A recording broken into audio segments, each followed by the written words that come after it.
Happy Friday!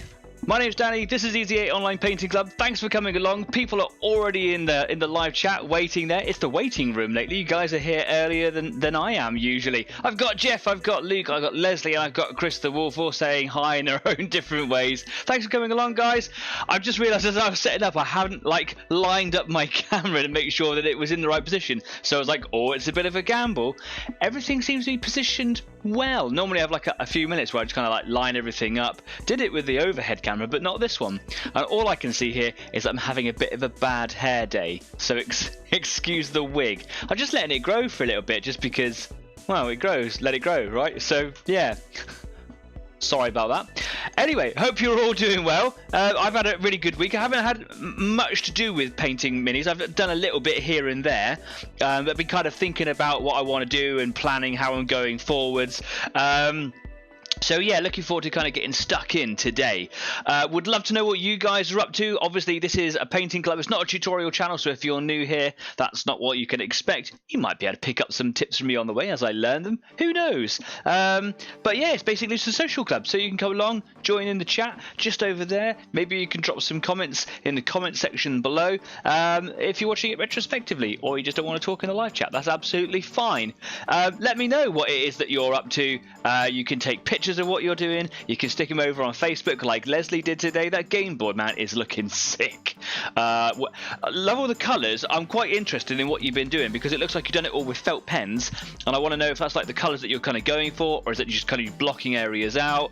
And I'm loving to see the sculpture mod, but let's talk about that in a little bit. Of course, we're not just here on YouTube, we're also on Facebook. Can I get it right? Yes. Facebook. We're on Instagram as well. We're also on Discord. So at the end of the show, you can come and join me and a couple of the others if you want to, for a little while afterwards, and just kind of talk. We've got a little video, and we can discuss all sorts of stuff if you want. If you go to Facebook or any of our other places online, drop us a like, maybe follow us, or if you're here on YouTube, if you wouldn't mind giving us a subscribe, because every little bit really helps me grow this community in this channel. Really helps me out a lot. Also, you can hit the little bell icon just down there, so that if I go rogue one day and just do a randomly unscheduled video like sometimes I do, then you'll be notified straight away and you can come along and watch me do whatever it is I'm doing. Also, sometimes my feed just cuts out. Hasn't done it for a while, touch wood. So if it does do that and you hit the bell icon, I start a new video straight away, because it's the only way that I can do it. So you can just kind of click on the little notification that comes up and you get to watch me do another video all over again. But it's probably not going to happen because I've got a good internet connection nowadays. Cool. Lucas says he's hopefully finishing Two Sisters of Battle, and Chris says art stuff on my tablet. Yeah, man, the art that you do on your tablet and the sketches and the paintings that you do are fantastic. Loving all the stuff that you're putting up on Discord. You can put it up on Discord as well. You don't have to put it up on Facebook. Whatever you like. That's my whatever you like hand signs. I had a coffee today, can you tell? Sorry about that. Let's move away from here. So yeah, what am I doing this week? I'm carrying on with my Easy 8 armatures. If you were here last week, how I was trying to keep everything together. I have encountered a problem. I'll explain now. I'll take you over to the workbench. Let's have a little look over here. So yeah, here's my armature. A bit zoomed in at the moment. I'll try and keep it away. So yeah, I've got my little dude with his cloak. Been painting him. Here's his arm with the gun, so that I can paint that nice and easily. Here's his backpack. They're all on here. They're all together. Where's his legs? I've got them all on the side. Well, all of the legs and everything, they're all in order. 1, 2, 3, 4, 5 around me. But I don't know which one of these goes with the legs. So I'm going to have to kind of go through my instruction manuals to find out which torso goes with what legs. I don't think it really matters, but when I was putting them together, because I was confused with new pieces and designs and whatever, I didn't really know what was what. I thought what I'll do is I'll just make it straight out of the book and just choose what weapon choices that I wanted. So I don't know if these legs go with this body or if they go with another body, so on and so forth. What I should have done is numbered them underneath and then maybe numbered the top of this cork here or something like that. Yeah, stupid. Whatever. So yeah, I did a little bit of silver work. As you can see on these legs here, I've done some silver boots because the bottom parts of their legs are like bionic, so they're cut off, replaced or whatever. So I did a little coat of silver. Don't remember when I did that. Some point during the week. They need another coat because all the silver so far is a little bit weak. I over over diluted it with flow improver or something like that. Yeah, and it was just a bit too weak. So they need another go. There's lots of other silver work to be doing. That's probably going to be the mainstay of my work this evening, and I'm going to be doing a lot of shading with sepia and agrax, and I'm going to be doing some stuff on the guns as well, and I'll show you all that in just a second. At the moment though, Leslie's talking to me. I'm still building my ruined city. The colours are a rough layout, if that's what the dark blue was for broken. Okay, I think that's a harsh word. Won't say that. Broken ditty houses, buildings. Oh, ditty as in tiny, not as in ditty. Sounds like this word. Okay, cool. They've been cut and glued, so now it's Millie putting green stuff time. And thanks. You're welcome. It looks great. Really looking forward to seeing its progress and the finished item. Adrian's just joined us. Good evening, Adrian. Thanks for coming along, buddy. Hope you're doing well. So yeah, obviously a few weeks ago I spoke about I spoke about sculptor mold because I built the Eldar webway portal. I haven't got around to doing any grass on it yet, but I built up sculptor mold. It's like a paper mache. It is a paper mache, essentially, but very, very fibrous rather than tiny cut up pieces of paper. It's super shredded in fibers. It takes a little while to go off, but when it does, it goes rock hard, and it's really, really good stuff. And it doesn't cost an awful lot. It's about tenner for like a couple of kilos or something like that. And obviously, Leslie, you really like the sound of it, and it looks like that you've been trying it out. Would love to know what you think about it, because I think it's if you're doing terrain and stuff like that, it's a must-have. It really is. Anyway, let's have a little look at some of the other things that I'm doing here today. So all of my Skitarii guys, they all need their torsos and their faces being painted with silver. That needs to happen. That's going to be quite a meticulous job, because their cloaks come quite close. And obviously they're orange silver. We know, man, it's a real crawler, so I've got to be careful where it goes. So that's going to be a steady hand. Probably, I'm not talking so much moment. Yeah. Then on the guns, I was just kind of messing around really over the last couple of days. I was doing some maths. I started my maths GCSE. Yeah, I'm going back to school. And while I was kind of waiting to be spoken to and I'd done bits and pieces, I'd just pick up a paintbrush and I was just kind of like do a bit here. So this is white undercoated guns, and then I just use snakebite leather contrast paint and just kind of gave it a go over. This is what I did with the Marshal, which is just here, and I did it on his scabbard and I did it on parts of his gun, and I really liked the effect. I kind of did maybe one, maybe two coats depending on how strong it was, but to get away from this patchy effect, I don't know if it really shows up how patchy it is. It is quite patchy. I just basically went over it with a little bit of agrax or sepia and just kept on doing that until I got the required tone, color, hue, whatever. So yeah, that's how I start doing. Then I'll just kind of do all the filigree on them a little bit later.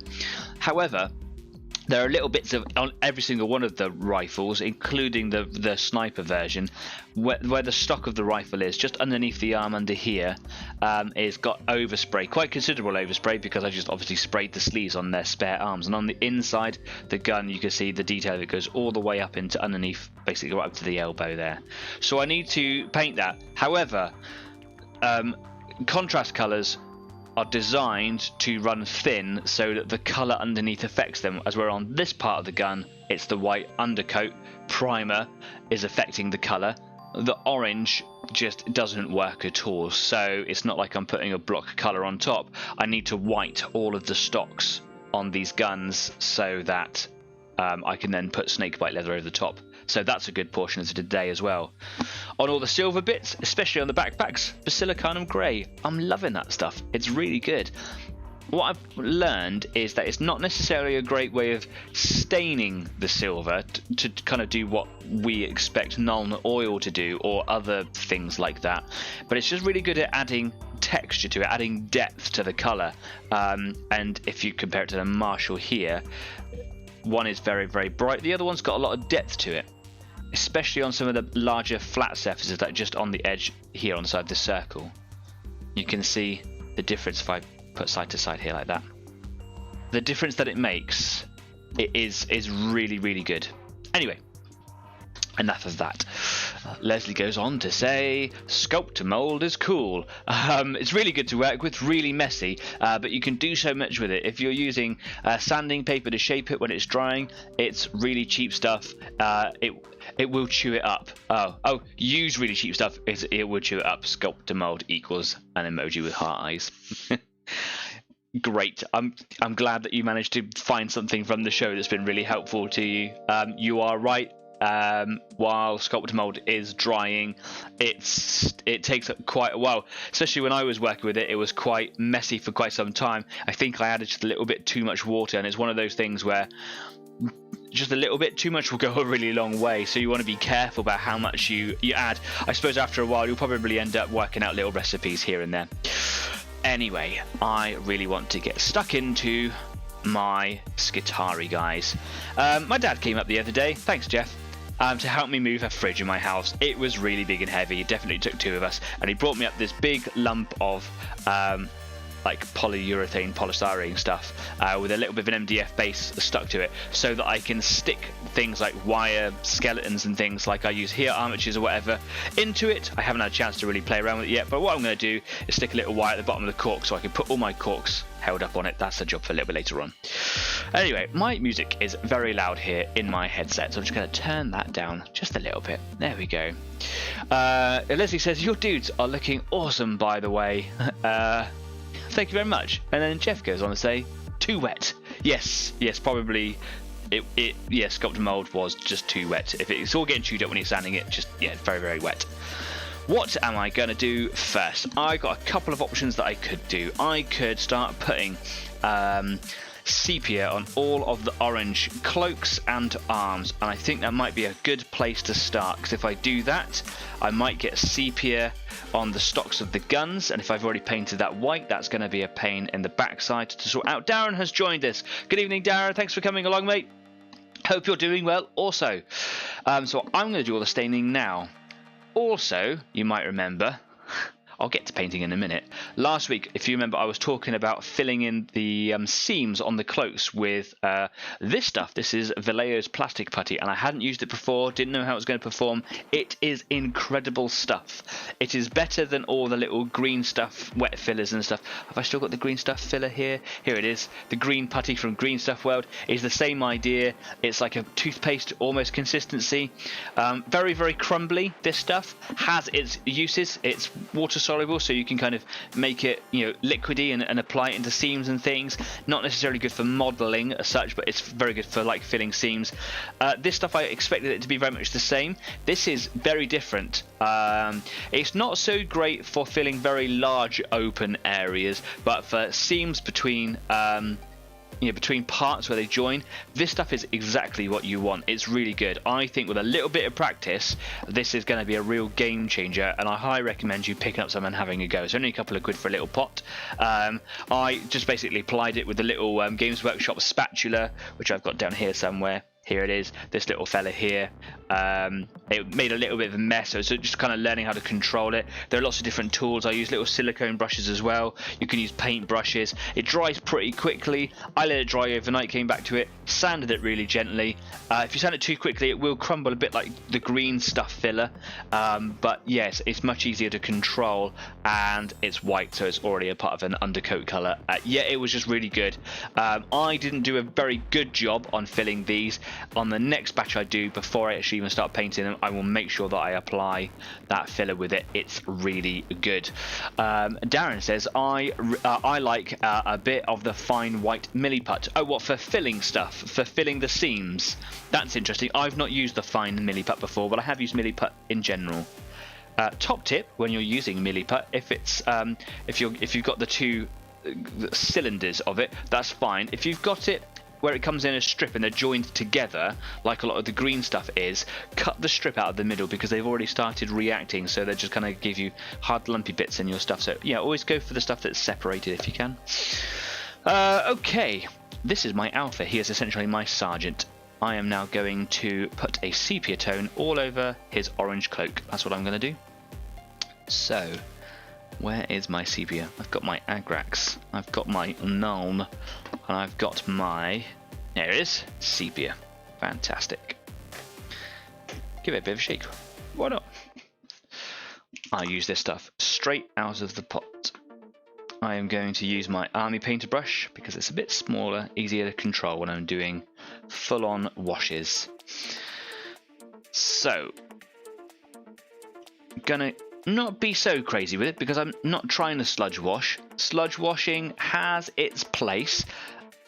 I find when I am shading, sludge washing is a bit of a cheat method for me, and I don't necessarily want to cheat. I want to try and improve my painting standard and quality.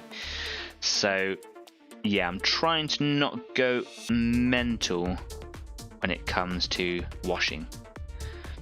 So I put it on a bit heavy, and then I just kind of use my brush to manipulate where it goes. So starting on this guy's hood, what I like about the sepia is it isn't too dominant a colour and really lets the orange do its work. You can see already it kind of really enhances the shapes of the cloak, like all the sort of ripples in what is, I suppose, the fabric of his cloak.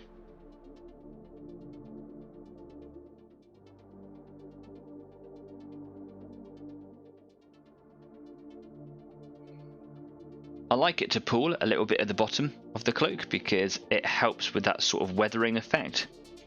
I do put a little bit of Agrax on the bottom. I did with the Marshall anyway, is I applied a little bit of Agrax because it's a much stronger brown, much more potent colour.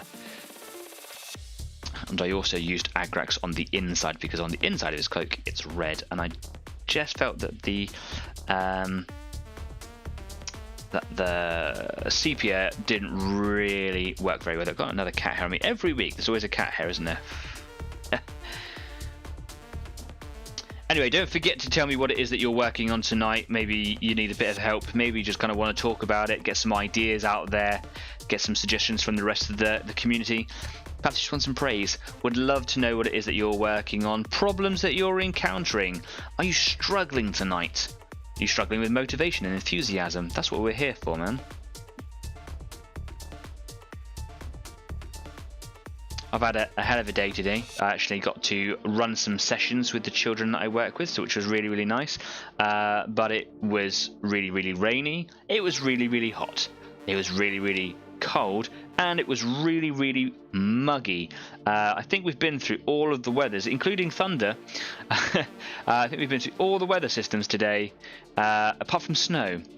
So yeah, it's been damp and sticky. But the kids I've been working with today have been really, really nice. It's just, yeah, one of those days just makes you grateful for the job that you're doing. But all day I was just thinking, I'm going to go home and paint my miniatures.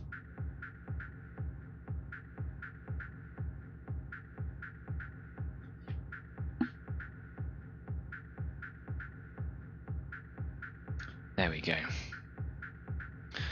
I really like that. I call it the stain stage, or the washing stage, the shading stage, because it really just starts to enhance those colours, those base colours you got in there.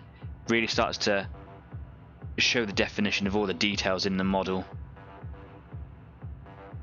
It's colours working with colours. Brown and orange work really well together because essentially they are the same thing. They are the same colour. Brown doesn't appear on the light spectrum if you remember the colour wheel. It's just a very dark orange.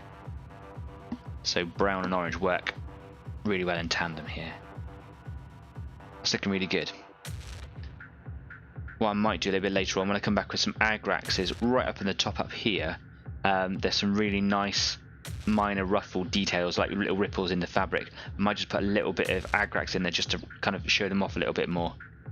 Because it's quite a large open space that I like to put as much detail as I can into it without going potty.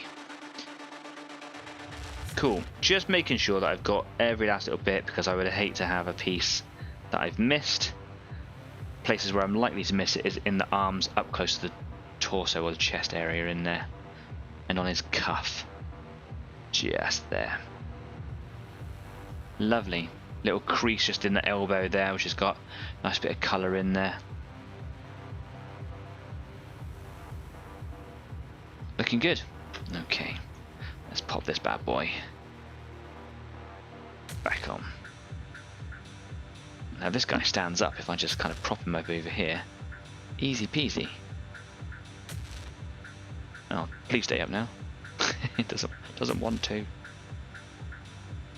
Lovely. Okay, cool. On to the next guy. Now I've got a couple of pieces to do on this one because he obviously has a separate arm. All of the others do now. So I just pop those there. Some more comments going in. Leslie says, loves to the cats. Yeah, you're a cat fan as well. Yeah, she's a lovely cat. She's a house cat. She doesn't really go out, so she just kind of finds anywhere to sit around, and just long hair cat. And it just gets everywhere. It's all over the carpet. I haven't had a chance to hoover before I came in today. It's just in the air, floating around, and it just settles on everything. You know, it's one of those things. Jeff says, I'm eating curry, drinking vodka. Life can be good. Yeah, yes, it can. I miss a bit of vodka. I haven't had vodka for a while, but I've got a beer for the second half of the show as always. Chris says, have you angered any gods by chance? Probably. I own a cat, so I'm going to go with yes. Adrian, not working on anything tonight. Having a session on Civ 5 instead. Going to start working on stripping and repainting my... repainting my wallet next week? Sally, not wallet. Sally, medieval helmet. For those people that don't know what a Sally is, Adrian and myself and some others in this group chat here are reenactors. So yeah, a Sally, medieval helmet. Nice, cool. Well, a different type of a painting project, right? Stripping your wallet. I was like, is that like a joke about how much miniatures cost nowadays? That's a hidden joke. It's layered. I don't understand it. Right, here we go. Here's the second guy. Get some sepia on there. I really like sepia. It's a really nice colour. You can see that where I sanded this guy because I was using the filler on it. I didn't do a very good job of re-priming, and there's some patchy bits on there. However, it's very difficult to see the seam, and like I say, I didn't do a very good job of it. Next time I will do better. But even with a poor job of hiding those seams, it's still remarkably good. Yeah, Vallejo plastic putty. It's brilliant stuff. Get it. Game changer. Or don't. I'm not here to tell you what to do.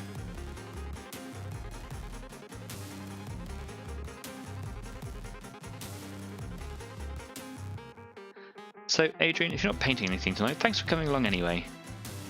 I appreciate the company. I really do.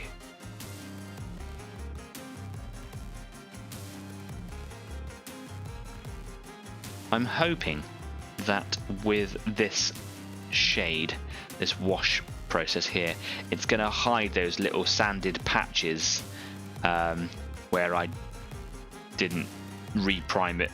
I was just being lazy. You know what I'm like, man. I just kind of wanted to get through this little mini army. I know, it was bad.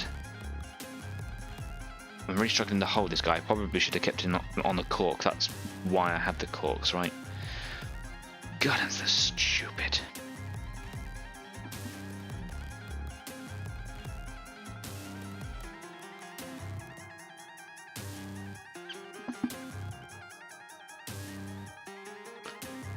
Use the capillary action of the brush to just dab it into areas where there's a bit too much shade.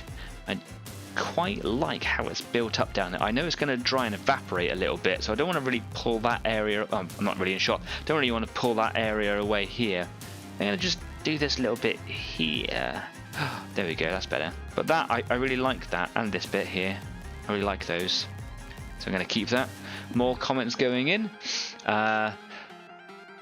Leslie says, just eaten really spicy food, thus looking like a bubbling snot monster. Good spicy food. About to have a cuppa, then get to the epoxy putty. Cool. Enjoy your curry. Darren says, our cat pulled my model 88mm off the shelf, which shattered into a million pieces. Still not forgotten it. So, well, I should be laughing. I'm sorry to hear that. And Jeff has said, happy birthday, Deanie. That's to Adrian Dean, obviously. Happy birthday, Adrian.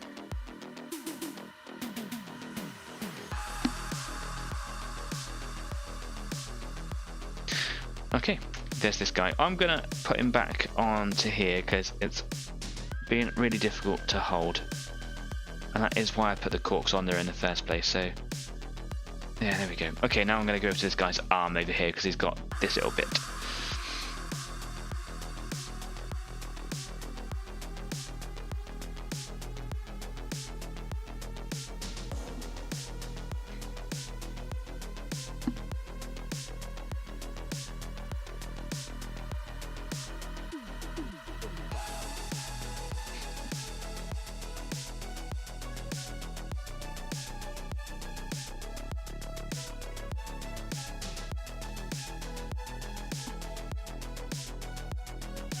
Wonderful.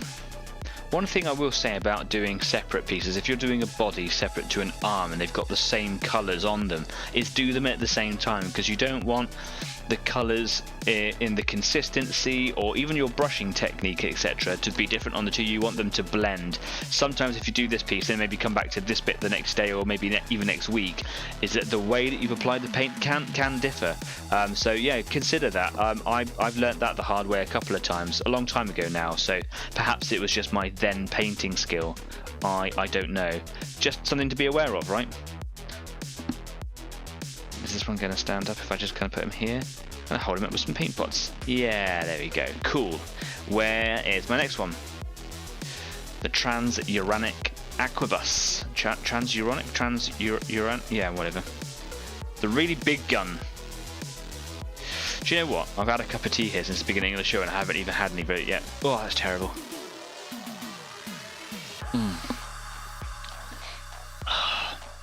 That's the first proper cup of tea I've had all day. That's why I had the coffee earlier on. We have rubbish tea bags at work. Yeah. Okay. Onto this guy.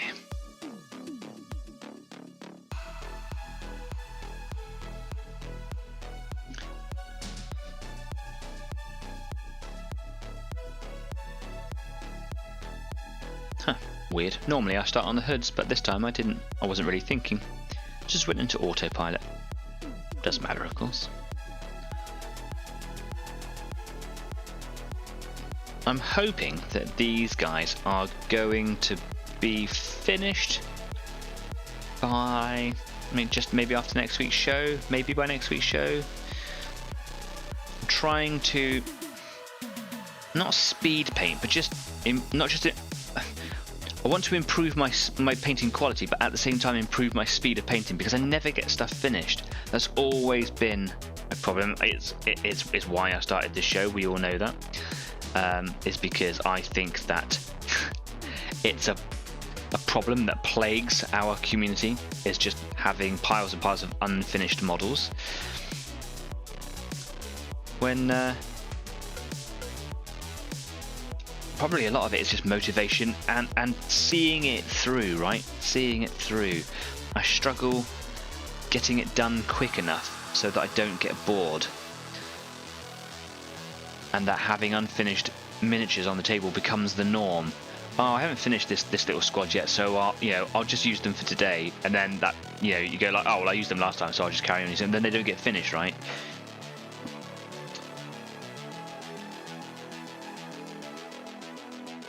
And it's not good enough, because these models, frankly, deserve more. They're really nice.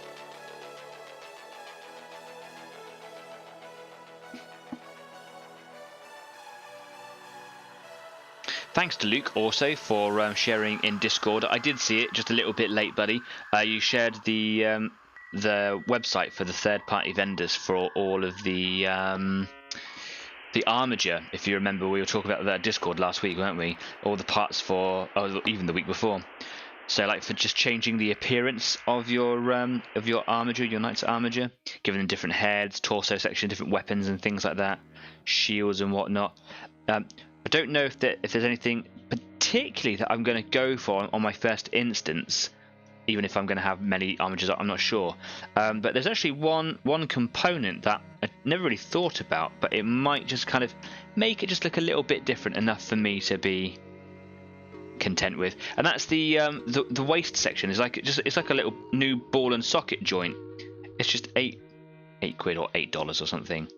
And it just raises the height of the waist by about 5mm, but it just makes it look that much more substantial, makes it look really lithe. I thought, oh, that might be something that just sets it apart from other armatures, perhaps, that I would, little things like that, little touches like that, I quite like. So yeah, thanks for sharing. If you're interested in seeing what site that was, pop onto Discord at any time. You could pop on there now if you wanted to. I will be there at the end of the show for a bit. Okay, there's that guy. He's done too. Let me pop him over here. Using paint pots to hold all my corks in place. I'm fairly certain this isn't why I used corks. I'm making a pig's ear of it again. However, I have had a little bit of a tidy up on the workbench today. Put a lot of my paints away before the show started. Oh, come on. Behave yourself. Thank you. Right. On to the next guy. Number 4 of 5. I'm going to pop back over to them all in a second and just see how the paint is settling on them. I don't want it to be pooling in awkward places or anything.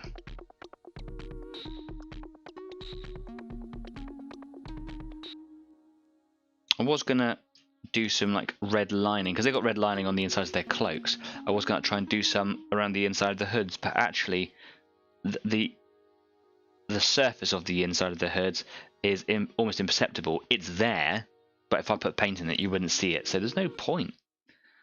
Not going to bother. With the Marshal, he doesn't have the same. He doesn't have a hood. He has like the helmet, so he's got like a collar which you can see the inside of. So I painted that, but not with these guys. Different. Chris goes on to say, please don't remind me of all the unfinished work I have. Don't call me out like that. No, I'm going to call you out, man. That's the whole point of the show. You come on a show to get stuff done. Chris has got unfinished stuff.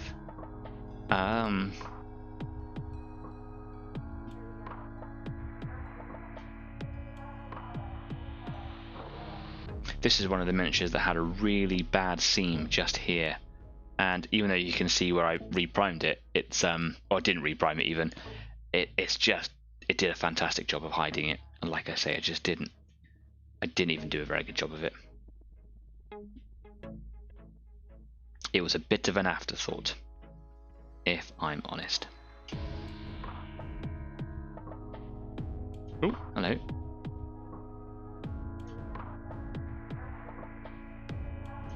I should probably have glued these little armatures in place because they're moving around all over the place.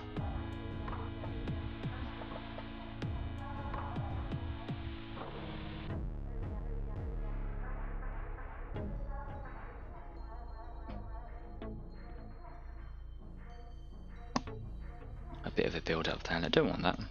Let's take that away.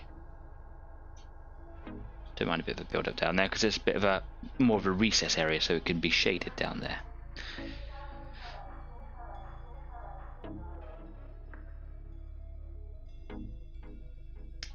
Got quite a heavy build up here as well. I don't really want that. If I move it around, it will kind of reposition, but yeah, I don't want it.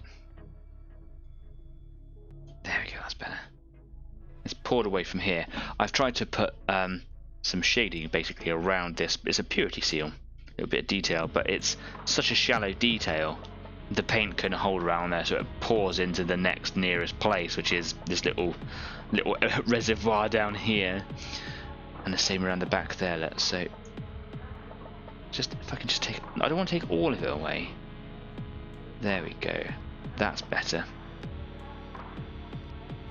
Sometimes it's also worth just waiting for the paint to settle a little bit. It's gonna take a little while to dry, but just by leaving it on there before I really start removing it is beneficial.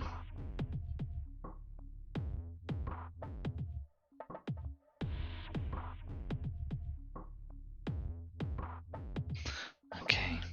I'm not doing a very good job of being in frame again tonight. I apologise for that. If you're struggling to see what it is that I'm doing, do say. But of course that does also require me to look up at the screen. Okay, that's him done. Oh, I haven't done the gun, have I? Well, at least I've got that guy out. Some tea.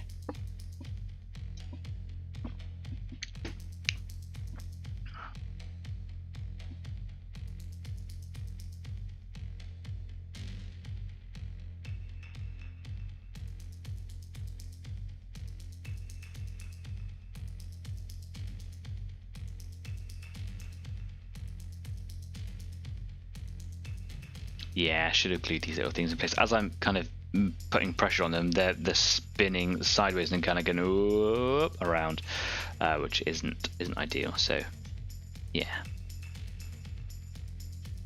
should have glued them into the cork. That might be a job for a little bit later on this evening, maybe while we're on Discord.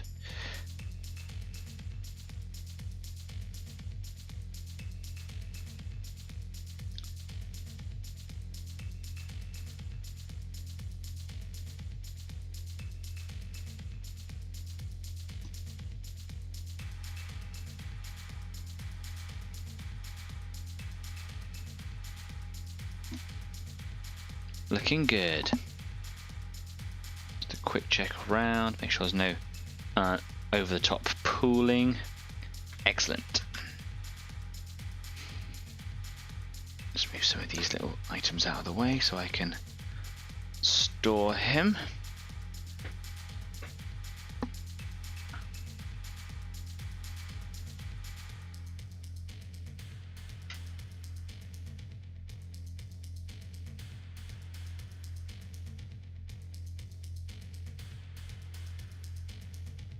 Lovely. On to number 5.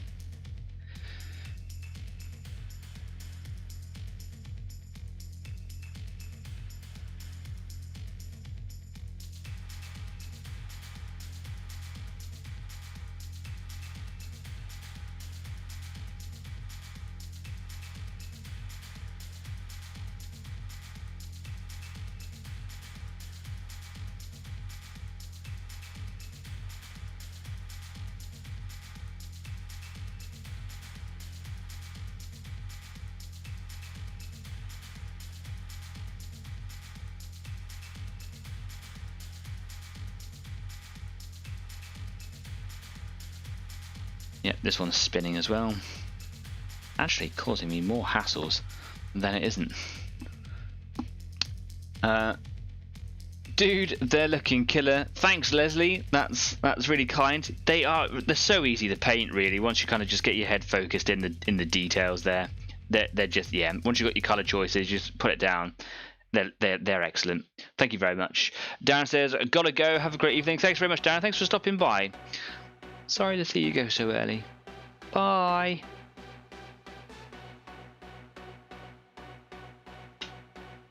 Just a cameo appearance from Darren this evening.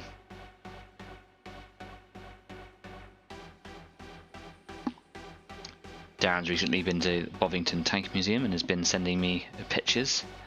I've been there before. It's an incredible place, but it's still cool to see, like, you know, new pictures, even if it is of the same old stuff. Some very big tanks and artifacts, etc. down there. To anyone who hasn't been before, go. It's great.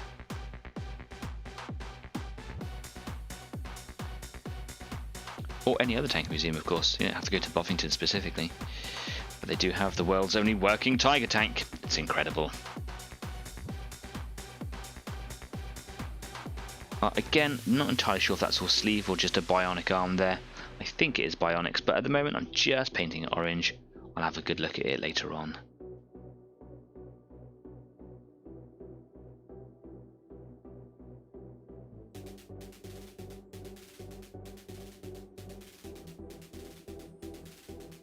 Wonderful. I think we're done. See, it looks like actually here, I don't know if you can really see so well, but there's some like ruffles like it should be fabric. So I wonder if it's like a half sleeve that then comes down to a bionic arm.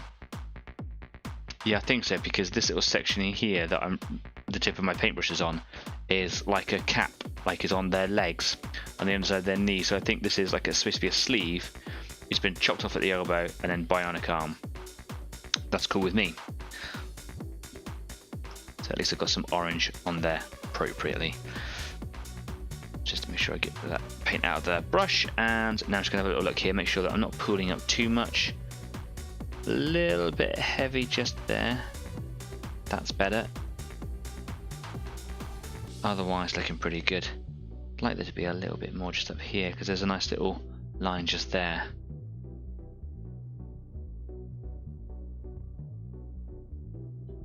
There we go. Hood is good. In the hood. I just made that up. You're welcome.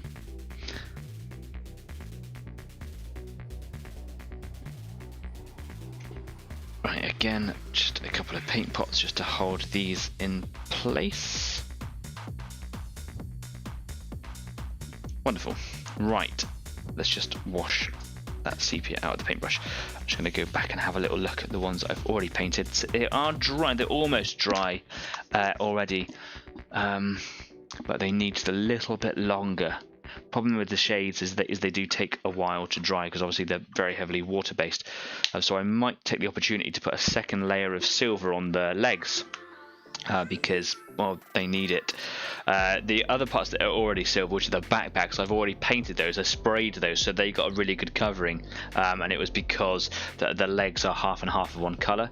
So they've got like the boots, and they've got cuisse, which are like thigh guards that kind of dangle down. Not the best example there. This is a better example.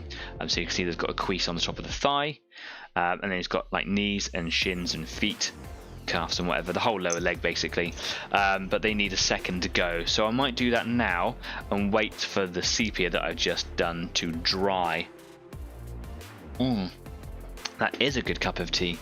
Some more comments going in. Jeff says that really does work with the orange. Very nice, thank you very much. Yeah, the orange and brown, well, so basically brown works really well with oranges and yellow, because yellow is essentially a lighter shade of orange. I don't think the brown works very well with red, but maybe it does with the really light red. So when the sort of orange is transitioning into a red, it might work there perhaps. Yeah, it does look right. It does look good, doesn't it? You're right. Thank you. I need some silver. I use the Leo Game Air Chainmail Silver. Last week I added some not flow improver, paint retarder. I'm not going to add anything apart from a drop of flow improver to it today. I'm going to just use my little hard white palette here, which I've not done a very good job in cleaning, so it's kind of bitty, but whatever, it's all dry. I'm going to put a drop of flow improver. This is for the airbrush, but it does just kind of help it leave the bristles a little bit better. I might put another drop of silver in there just so it's not so runny, because, yeah, I don't want it to be watery. I was just kind of experimenting last week by adding various products to see what the effect was. The ultimate effect was it was just too runny. Bit of a shame. Mixing brush. Here we go. Ooh. Just give that a churn. Nice and smooth. The reason I added the flow improver, the paint retarder, is because I wasn't using a wet palette and I wanted it to not dry so quick. But yeah, it just made it too watery. Okay. I've done all the blocking out already. I'm just going to try and be quick with this, because it actually took me quite a while to paint all of these areas, because they're quite close to the blue areas of the overalls, or the trousers, whatever you want to call them, pants maybe if you're in America. But I don't want to take very long doing it. For the most part, the layer that's already down, it has got relatively good coverage. It's good enough, so where I get up close to like the trousers, it's a strong enough coverage, if that makes sense. So I'm not like going to try and be super neat and work up to the edges. This is just in the interest of large areas.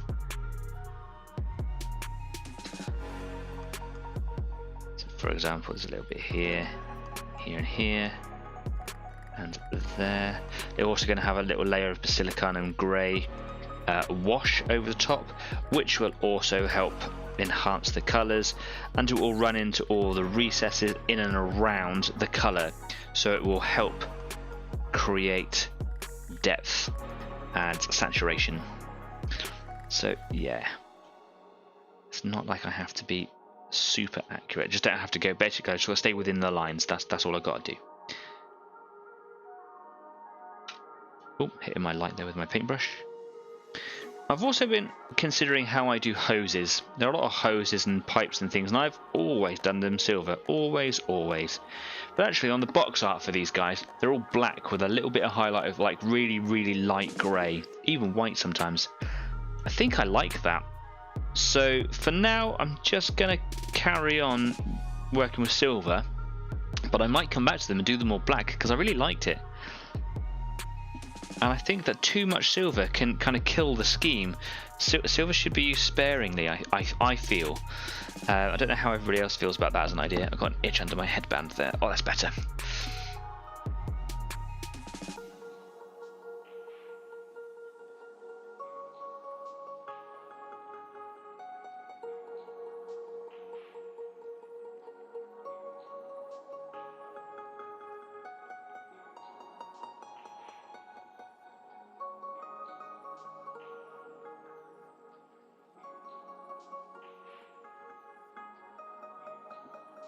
just realised I'm not in shot there. I'm really sorry.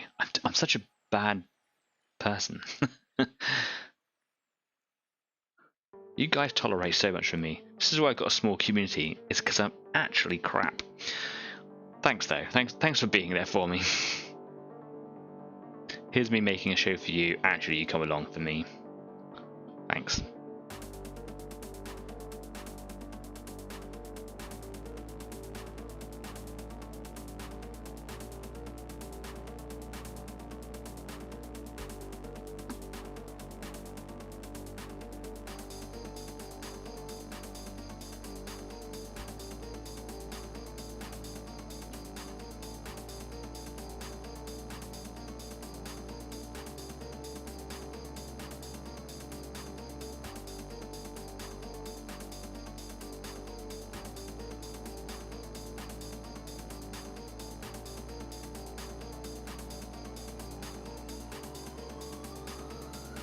Go. Number 2. Here's the big base for the transuranic Equibus.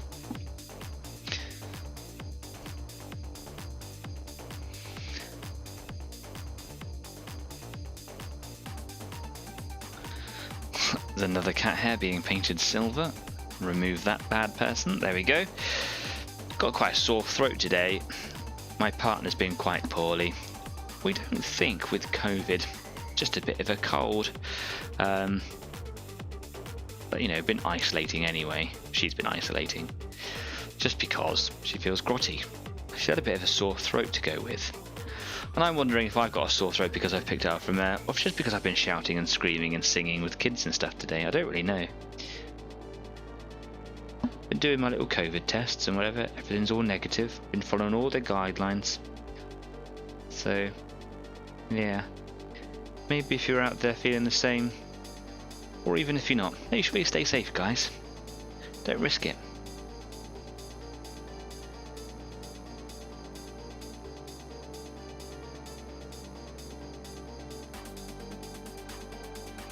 It's been a crazy couple of years, isn't it? The world's still feeling the effects. Talking point at least though, right? More comments going in. Jeff says, yeah, too easy to paint the whole unit silver. It needs colours. Yeah, we were having a conversation just the other day, weren't we, about a knight figure that you painted from the early Dungeons and Dragons day when they kind of released a couple of figures. You said that you had a knight. It was a beautiful model, but you painted it all silver, or its box art was painted all silver, but because there was no colours on it, it lost its sort of, I don't know, its presence, you know, because it's all just one colour. Now, yeah, for sure, suits of armour are all silver, and if you ever stood in front of a suit of armour, they can be really impressive. But this isn't a suit of armour; it's a miniature. I'm going to reposition my lights so it'll be a little bit better there, I think. There we are. That's going to be much better. So yeah, when you're painting little miniatures, you've got to consider these things. I sometimes paint weathering to make it look realistic, but actually it just makes it look like it has been painted badly. If your weathering is badly painted armor or whatever, unless you do it just right and you're particularly good at it, it's going to look like a badly painted miniature. It's not going to look like that you're trying to represent badly painted whatever. So yeah, not only have you got to consider your subject, but you've got to consider how your viewer is going to be, you know, viewing your piece. If you are your main viewer, then you just paint for you, man. You do it. But if you're painting to, you know, get reactions from people, like, you know, I try to make people go, oh man, I really like your colour scheme when you put it on the table, or wow, you did a really good job on that, and thanks, pal. It's a shame you did this bit really badly. Oh, I was trying to represent bad. You've lost it already, haven't you? You've lost the, you know, the factor of, oh, I like the way you did this. It makes it look like it's been badly painted. Looks like the paint's been falling off of it for years. Not, oh, all your paint fell off.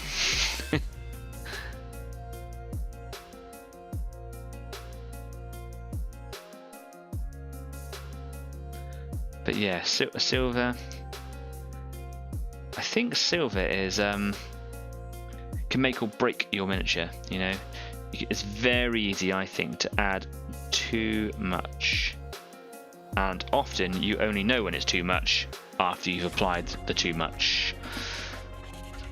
Jeff says, gotta fake the shade and shadows. Yes, it's that's why I struggle with Nuln Oil so much, is because it doesn't do what I want it to do. When I've got what's in my head and I'm trying to translate it to the model, it's never quite what I see. It behaves in its own way, and I find it very difficult to work with.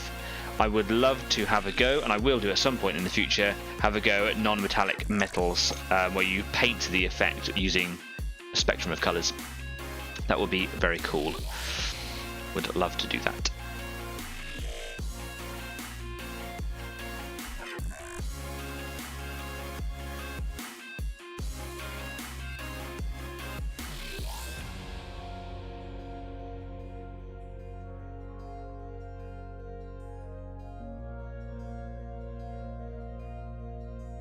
Paint is a little bit frothy. My brush is kind of mixing it up as it's going around. It does have that flow improver in there.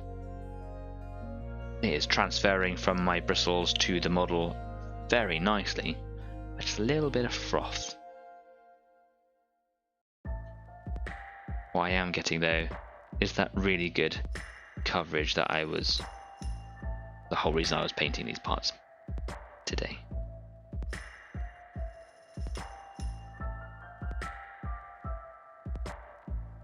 In a couple of places I have actually gone over the lines from the previous go, because I was tired when I was doing it. You know, whoops. But when I go around and define the edges with a little bit of null after the grey, it should be able to cover it. One thing that I was going to do was paint this guy's cattle prod, but I don't know if I can be bothered doing it right now. I just want to, yeah, just do the legs for now. I'll do weapons and stuff later. Right, wash that out of my brush. Okay. We are just a few minutes from halfway house, so yeah, in a minute we'll just go for a little 10-minute break. Bit of a tickly cough there, bit of tea in the wrong hole. It's better. Right, so next stage this evening might be doing the white sections on those guns, just so that I can then paint them with a little bit of the where's it gone, the contrast snakebite leather, just so I can kind of get the whole gun up to the same level rather than just having bits and pieces of the same gun at different stages. That's just awful. So I'll get that done when we come back. I will then look to staining or washing with Agrax Earthshade the interior of their cloaks in the reds there. So then I'm trying to not just kind of do colours at the time, I'm trying to do like whole areas at a time, so the whole cloak in a sense. Yeah, so I can get those shaded. I also put a little bit of Agrax on some of the deeper ripples on the cloak, and also at the bottom, just to kind of add to that dirty effect colour. Yeah, and then I'm also going to do some Basilicanum Grey over the backpacks and other silver areas. Got a lot of silver work to do. I'm quite inclined to break it up, so I'm just going to do the backpacks today and the legs. Obviously I've still got to do like all the chest plates and the shoulder bits and things like that as well. I don't want to just have to do like this massive stint on silver. I don't like painting with silver, so yes, that is my plan. Cool. Just making sure that we've got all the comments out here so far. Chris the Wolf says, I think that goes for all glitter and metallic colours. Too much kills the result. Yeah, I think that if I'm going to move away from metallics and go into painting non-metallic metallics or non-metallic metals, that I really have to nail that skill to a point where I'm really happy with it before I do it as my general thing. Some metallic paints are better than others, and the way that you like apply effects over them, they all work differently. Some golds I'm not too happy with, some silvers I'm really happy with. Some of the bronzes work really well. Brassy brass is a beautiful colour. Just gotta say brassy brass just one more time. Brassy brass. Jeff says blue is a close colour to silver, so you will have to heavy shade his trousers to separate them, if you get what I mean. Yes, I do know what you mean, and I did have that problem with the Marshall. What I found was that the colours, it was like a bluey, grey, purpley colour really, but it was lost. So what I did is I just got some black, I got some Nuln oil and just applied it around the kneecap armour, and it's basically just kind of outlined it, and now you see it. The Marshall is a very busy model. There's a lot of detail in the front. I'm looking at him right now. He's got the sword, he's got all the buttons going down the front of his cloak, he's got the funny rad counter detector thing, all the pipes and hoses, he's got the symbol on the front, and it's all in this one area about the size of the brush head. So it's very busy, and I have not been able to make it all look individual and separated. So it's just about kind of defining with washes, separating those colour sections away. The blue doesn't stand out very well unless you kind of get in close and actually examine the model, which is what I would expect you to do on a character model. So I'm happy with it, it's good. Anyway, that's enough right now. I'm just going to sit here and finish my tea and just kind of refocus my eyes. Quite involved in it today. It's good fun. And I'm going to have a biscuit because I brought some biscuits down, and then I'm going to have a beer, and then I'll see you in about 10 minutes for part 2. See you in a bit. Bye bye.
and are back.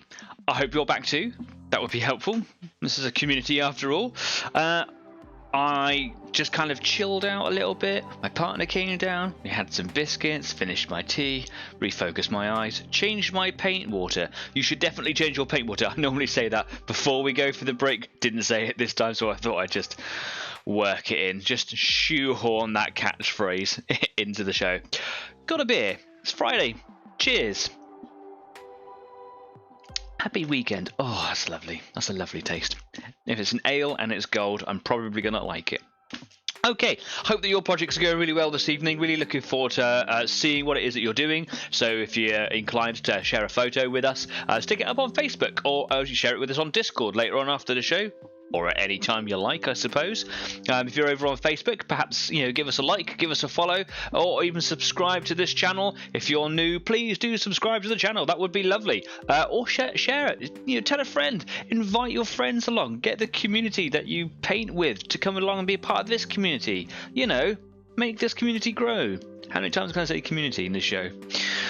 Leslie says, dude, milliput and green stuff mixed together. It's awesome. In love. Yeah, man. You can mix all of those kind of putties and stuff together to get different consistencies, different drying times, different hardnesses and whatever. Greenstuffworld.com. They do lots of different demonstrations on working with all the different individual things. They sell things like Magisculpt, which is what I use here. It comes in 2 different tins, hardener and resin. Great stuff. Really soft. But they like to mix milliput with green stuff with that stuff to kind of get different things for different projects. It's a really good source of information for that sort of stuff. I'm not a very good sculptor. I don't really find the time to sculpt enough.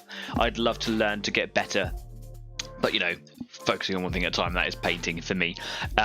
So, yeah, glad that you enjoy that. That's cool. So, I've just been sitting back, letting everything dry here because there's a lot of wash, a lot of shading going on. So, I was just inclined to put the paintbrush down for a minute.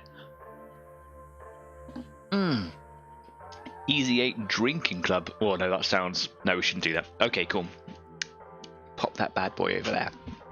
Okay, so I want to do some white on the gun parts, so I'm going to do that now. I've only got 4 guns to do because the Alpha, the Sergeant model, it holds a pistol and it doesn't have the same problem. So the same problem. That was me holding a rifle in my arm. So shut up, Danny.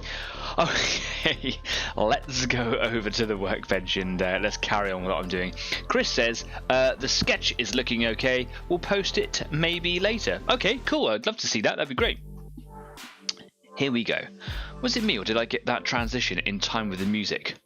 Cool. Right.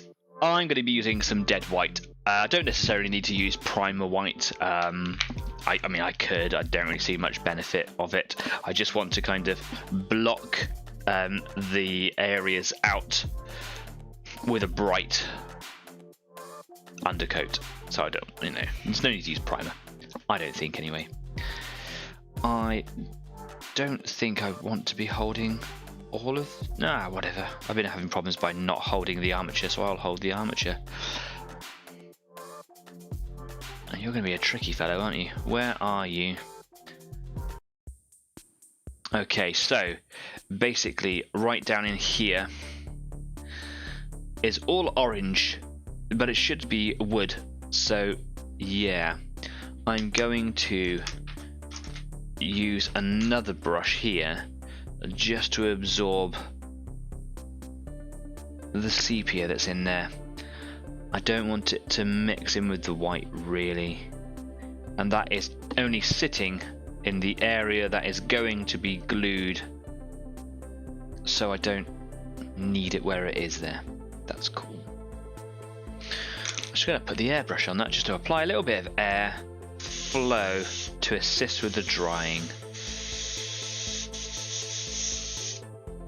Even if I'm not going to be using my airbrush, I always hook it up to the compressor because for little things like that it's quite handy. So I wonder actually if my tiny little brush might be the better one to use for getting this white in there. Let's give it a go. It's quite a small area, and because of where it is, holding the cork is too much of a problem. Here we go. Because of where it is and where I've got the pin in place, using a big bristled brush is actually just makes it difficult. Let's make sure that I'm in frame again.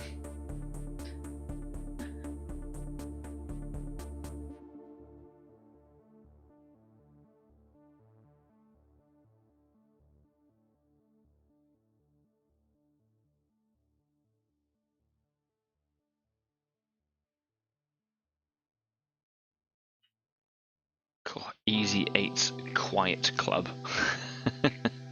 The music stops. I stop talking because I've got my concentration face on. There we go. It looks very patchy, but actually it doesn't matter so much. I find it helps me create a bit of what's the word I'm looking for? A natural effect when I'm making my wood later on. I'm very interested in how people paint woods. I know there are different types of woods, different colours for wood, etc. You know, is the wood painted? Is it treated? Whatever. But I never really know how to paint wood. I've always painted it like an off-white colour and then stained it with sepia or agrax or something like that. You know. How do you paint wood? I'm trying to make these look like antique rifles. What would you say is the best way to do them? When I painted my Marshall, you can see the scab is the easiest thing to see on here. I painted it white, obviously it was primed. Then I applied the snake white leather, which is the colour that you see here on this rifle. And then I just applied agrax or sepia over the top until it just kind of darkens down. It was a bit of a cheat. I didn't really like it very much, but it got me an effect. How do you do wood? Okay, that actually worked quite well here. Let's pop him back in the cork. I can see that we've got some comments going in. I'm going to get right to that.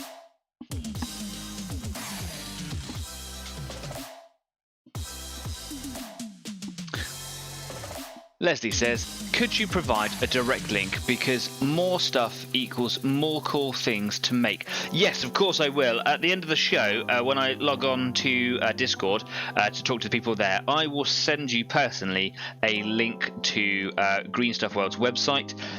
Basically, I just kind of type in green. When I find a product from Green Stuff World, when I'm just kind of going through a shop or something like that, I go, oh, that's nice. I wonder if they've made a tutorial for it. They do little YouTube shorts. I just type it into YouTube Green Stuff World, milliput or plastic putty or something like that. That's how I tend to find it. But I'll see what I can find and I'll send it your way.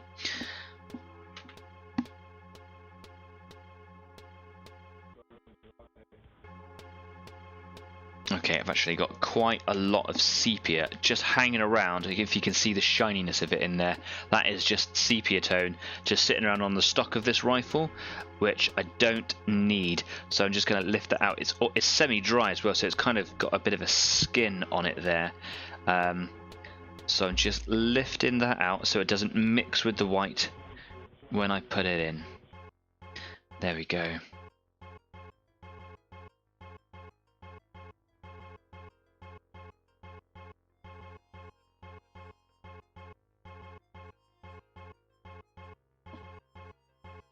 Wonderful. Let's get that white in there now. There's still more sepia there. Oh my god. A little bit on the sludge wash there. Never mind.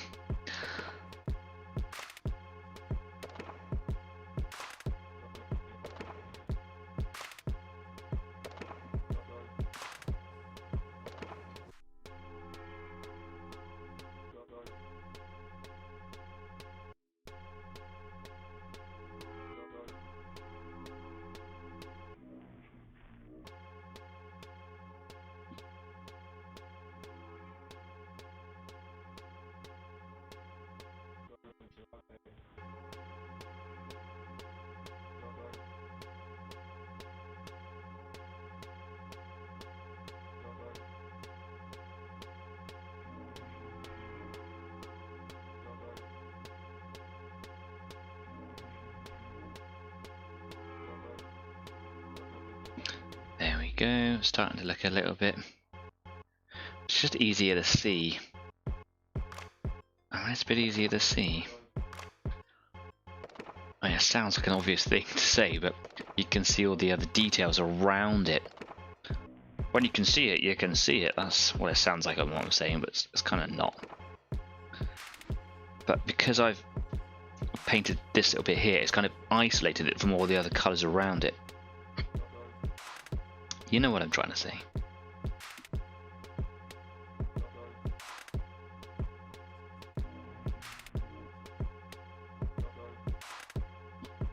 Nice. Okay. That's the transuranic arquebus.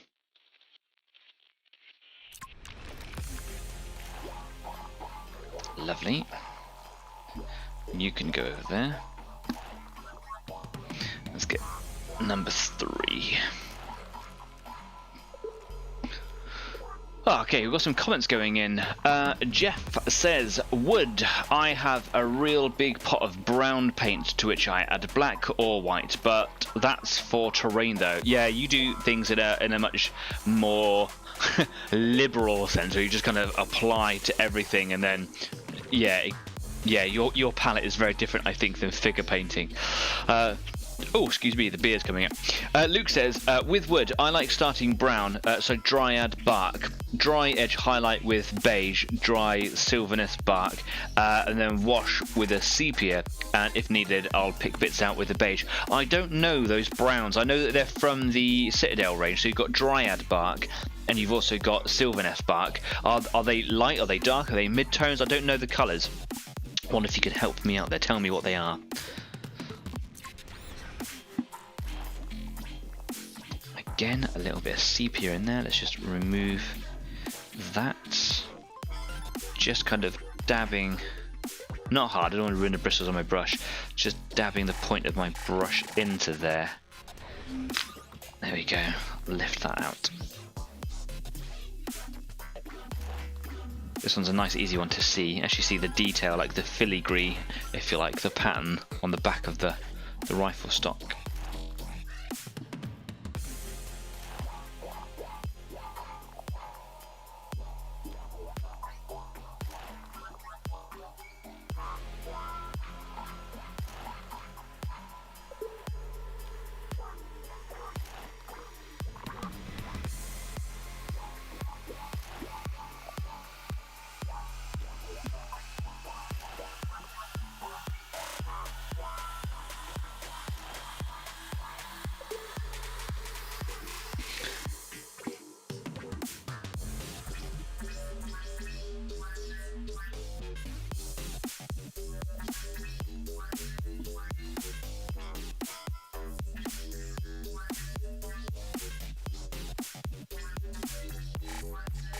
Doesn't matter if I get it on his hand, because his hand's not painted yet. And I've discovered with these guys they can have like a normal hand or a bionic hand, and I've been kind of making them different. So like a normal hand would be like up at like a glove or something like that. I've been just painting black, and bionic hands have been painting silver, obviously. The Marshal has one of each, I think. Anyway, I mean, it looks like he does. So I painted one Luke Skywalker hand, and then the other one is a little robot hand.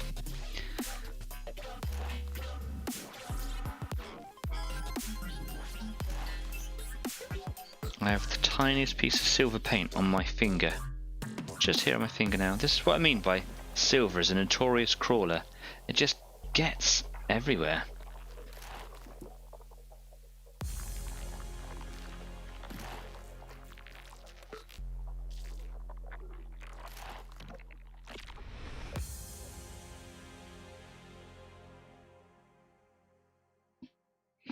That was weird. This is actually the most exposed rifle stock, but out of all of the rifles I've just painted, that was like the hardest one to paint. Weird. I'm going to do the bit in front here, because there's a little bit of overspray on the rifle, so just in front of the hand. I'm just going to go right up to this bit here, and I'm just going to redo that brown effect. I don't even know if this is the brown effect that I want to do. but it worked for the Marshall. So until I find something better, is what I'll continue to do.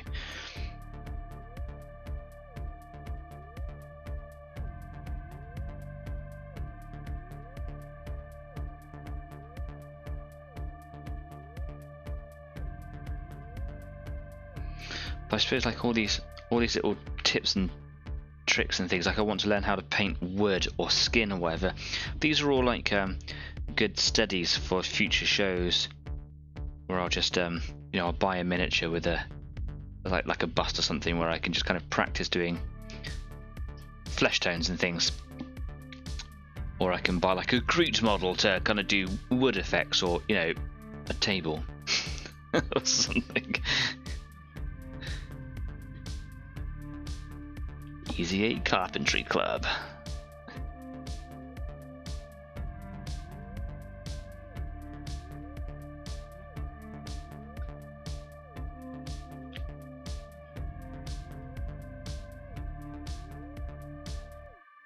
Wonderful.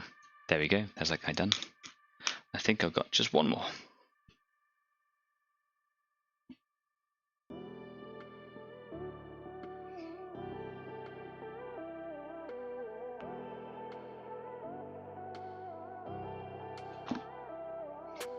Just going to wash the brush out there, because that white paint is drying in the bristles a little bit, making it a little bit difficult to transfer the paint. Make sure we've got no leftover sepia. We don't. And this is a nice and exposed rifle, but again, so just going to get that in there. Right up and around the hand, inside the palm of the hand there. Doesn't matter if it goes on the hand, because I haven't painted that yet. I'm even painting the bits that look like that they could be decorations, because it doesn't matter. I'll paint the decorations way later. There's a little piece here. Don't know if that's supposed to be like a little metal plate or something. Whatever. Even looks like they might have like butt plates right at the back. So like might be like a metal plate that's actually on the back of the stock end here. Who knows? Make my mind up when I come to it later on.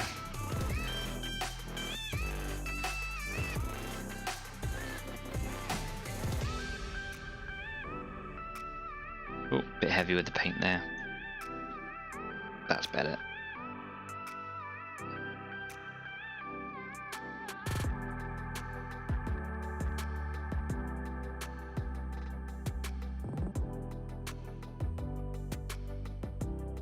There we go. So those parts are all ready. It was a shame that I was having to do that, really, but it was inevitable using an airbrush. I'm not that good with the airbrush, so I was always going to get overspray. It was a necessary, bummer that I had to kind of just get through. But it's all done now. Yeah, fantastic. Right, a sip of beer, perhaps. Cheers again. Some more comments going in. Luke clarifying the colours. Dryad is a dark brown, steel nef like the colour of slightly wet sand when dry. Okay, cool. So you're starting off with a really dark brown. If I go back to what you said earlier, Dryad buck's a dark one. Okay, so then you edge highlight with beige, which is your dry silver nef bark, and then wash. Okay, so you're painting your dark colour. And then you're painting your bright colour, and then you're using the sepia tone to kind of be the mid-tone and kind of blend them together. Am I reading that right? That sounds like an interesting way of doing it. Obviously, I don't have all the Citadel colours. I have quite an extensive range of Vallejo colours, so I can kind of pick up similar sort of colour schemes and play with them in different ways.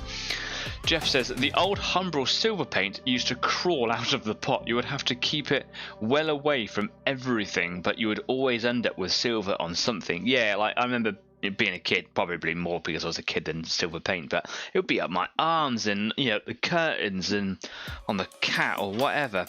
Silver gets everywhere. Probably because it is a metallic paint, it just shows up more. Right, so I've got that done. I might move over to doing a little bit of Basilicanum Grey, just because it's satisfying. No, what I'm going to do now is I'm going to do the insides of their cloaks, because that will take a little bit longer to dry, and the earlier I get that done, the sooner it'll be dry. So I am now going to do the inside of their cloaks with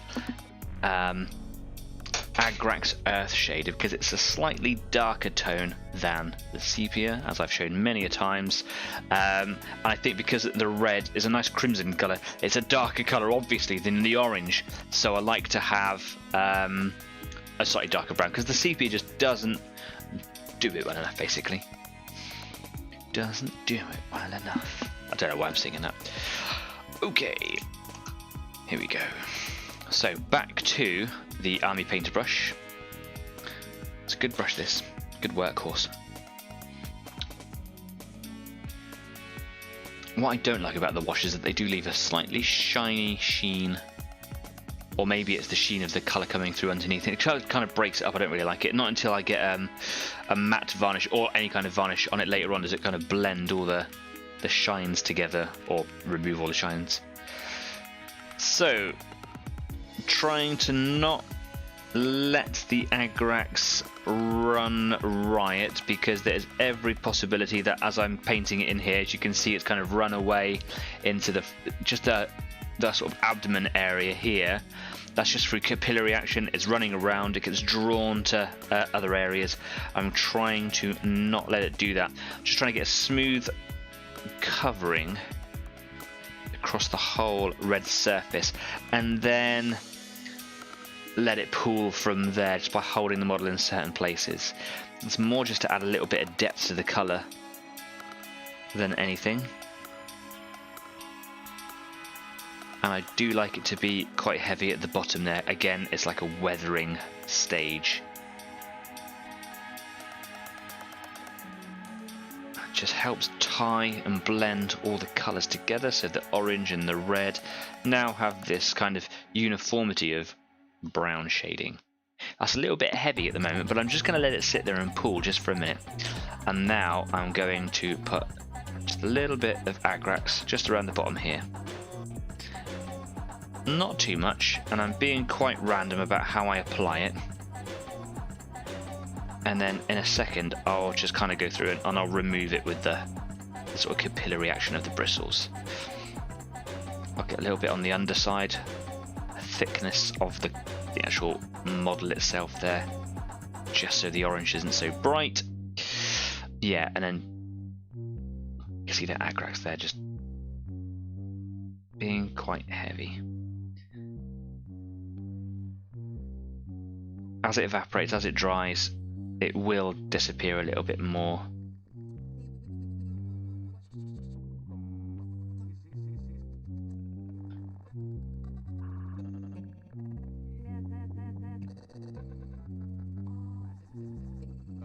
Just blend those edges in just a little bit. Don't want any kind of like coffee staining, if you want to call it that.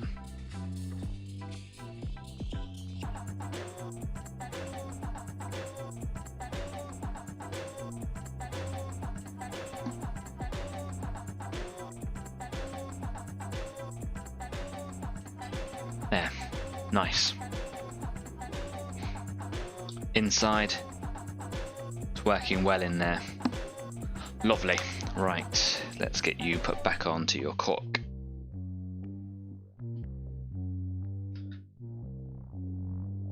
Stay. Good boy. Back to this guy. Can I keep him on the cork? I think I can with this one. Right. So, straight in on the red.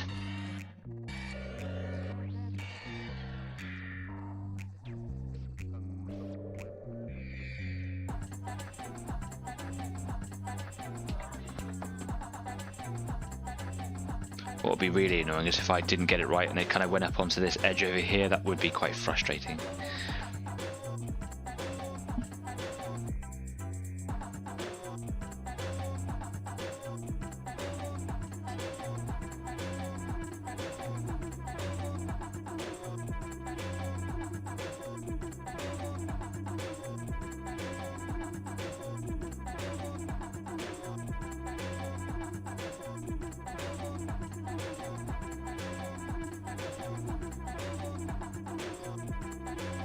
being quite delicate around the little purity seal there. It's going to be a nice little detail later on when I come in and kind of paint that. I'm going to sneeze, so I'm just going to mute my microphone. It's coming any second now. Looking into the lights. Oh, it's going away. Don't do it. No, come back. Oh, I hate it. Easy 8 Sneeze Club. Sneezy 8. You're welcome. You can have that for free. Nope, it's not happening. Okay. Some more comments going in here. Leslie says, apologies for my silence, having fun with the milliput green stuff, or milli green stuff, but I really like how you've organised your little dude's parts on the wires and corks, and wow, that colour of the cloaks now. Yes, looking really effective, isn't it? Thank you very much. Yeah, the corks idea was I'm sure I said it last week when I was putting them all on. It was just an idea I had from watching pros painting on YouTube, where they're like doing heads and things. They just kind of got corks as like little handles. People have gone and used corks or bought corks, whether they've got them from wine bottles or not. And yeah, and they're kind of just painting using them as little handles. I thought that'd be a really good idea, just to kind of have them all together. And I've got a bit of a wine problem, clearly. But it is causing me problems trying to like just kind of put them down. They're just falling around all over the place. So later on I'm going to drill a hole on the other side, put a thick pin in them, and then I've got this lump of polystyrene over here, which will just allow me to have them all arranged, and that way they'll be perfect for what I'm trying to do. But thanks. Yeah, it is helpful. Of course, you can get painting handles for holding miniatures. I do have one. I have I can't remember the brand of it now. It's a wooden handle with like a little vice clamp on the top. The Games Workshop ones, I've not used them before, but do you know, I've not heard any complaints about them. I think that they're really cool. And if you are interested in getting anything like that, I think the Citadel one, New Games Workshop one, which I want to call it, I think they're a really good purchase. But that is just my opinion. Maybe they're rubbish. Right, moving on to number 2.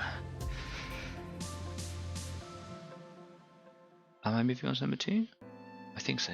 This one's got quite heavy weathering from the sepia, the bottom of this cloak here. That is fantastic. I didn't expect sepia to do that so well, but it has ran away here and created a coffee stain just on one side and left a really bare patch, so the Agrax is going to help me out loads. So here we go. Let's go inside of the cloak here. Can't really get a very good view on the camera there, I apologise, but I'll be as swift as I can. The contorted ways that we have to hold miniatures sometimes to get them painted. It's just the way it is.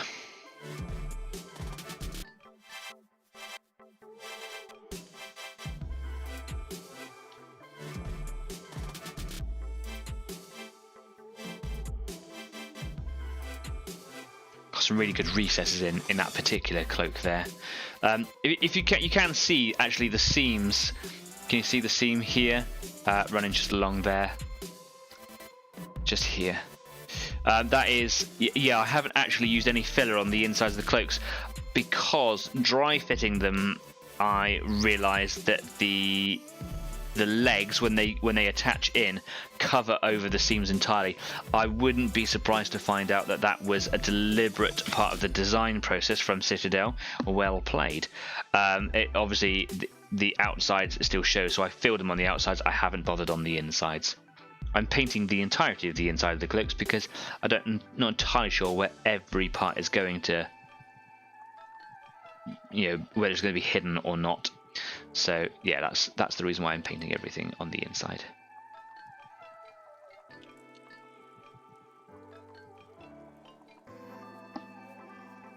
Okay, so that's the inside of that guy's cloak painted. Let's get the outside. A little bit of weathering just down here.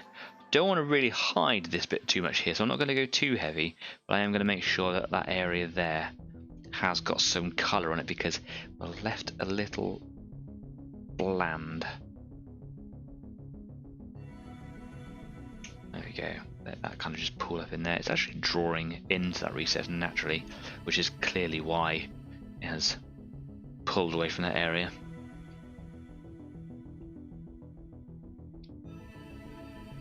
Yeah, look at it. Doesn't want to hang there at all.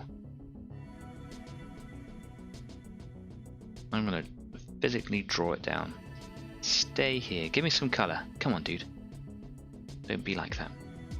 It's because it's got a valley on either side. It's just running off. Oh, running off down into here and then down into there. But as long as I can get like a slight filter effect just here, don't want it to be such a stark orange. Come on. You're toying with my emotions now.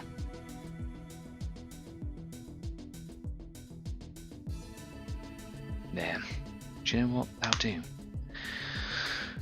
Less is more.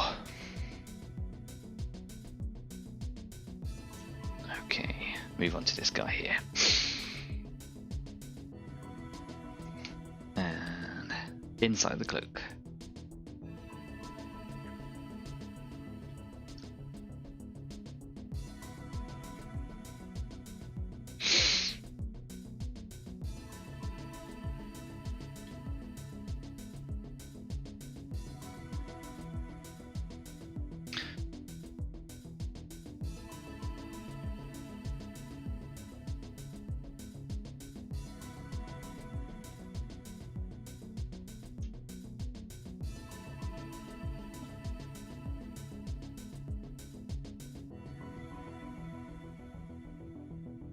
So I like to make sure that I'm actually applying the paint to the whole surface, and then I kind of hold it up and I let it all kind of run into the area. So I want it to pool at the bottom, so I'm just kind of letting it run down there. But I find it's important to make sure that you apply it to the whole surface and then let it run around, rather than apply it to the top of the surface and let it run down, because it doesn't necessarily want to move into the right places. By applying it to the whole surface, the surface tension of the paint is consistent all the way, unless of course you're trying to achieve an effect where that is necessary. I'm just trying to stain the whole color on the inside. So yeah, by applying paint to the whole surface, it has more chance of running in the right places, basically.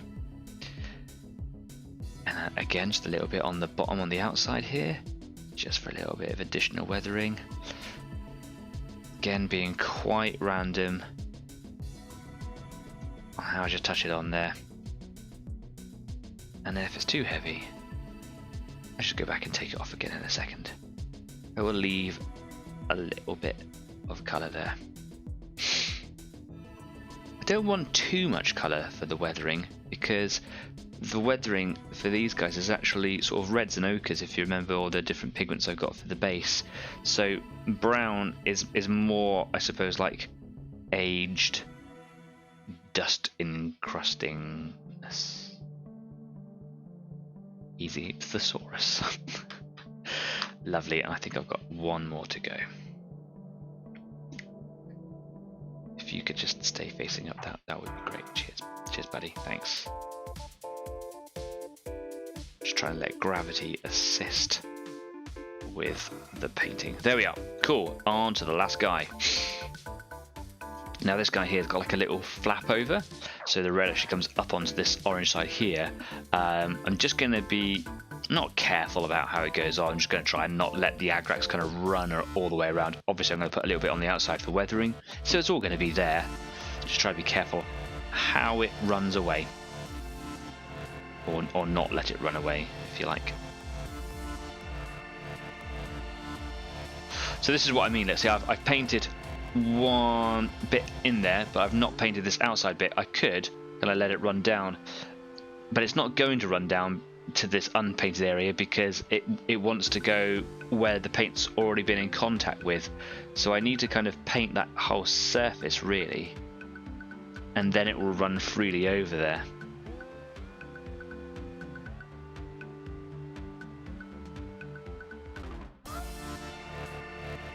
I hope that makes sense.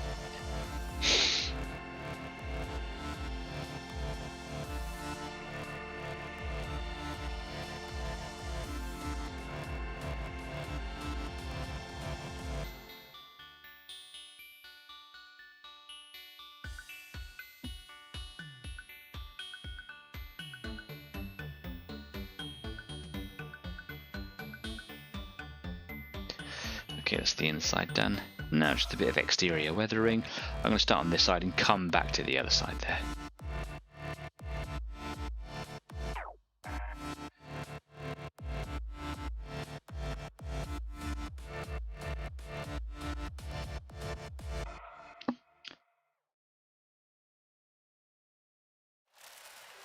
There you go, it's quite nice. I'll just let that dry for a second, let it run around, kind of, yeah, let gravity kind of pull it over there. It's quite heavy on the inside, just draw some of that away. There we go, that's better. Would have got a bit more heavier pooling in there as well. Yeah, let's take that out. Wonderful.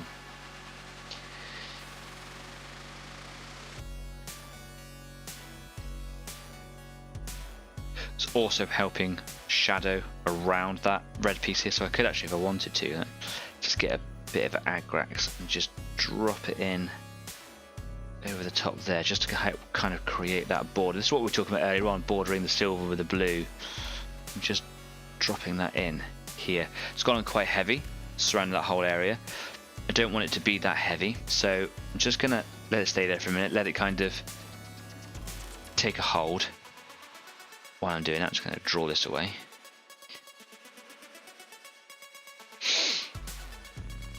Come back to this. Draw some of this off. And now, if I just get the dry bristles of this paintbrush and just touch that area, it'll lift the majority of that paint out, but still leave an edge, an edging. There, like that. That's quite a nice definition on there now. Around that red section, clearly separates the orange from the red. Wonderful. That's done well, that is. That's my accent coming through there. Right.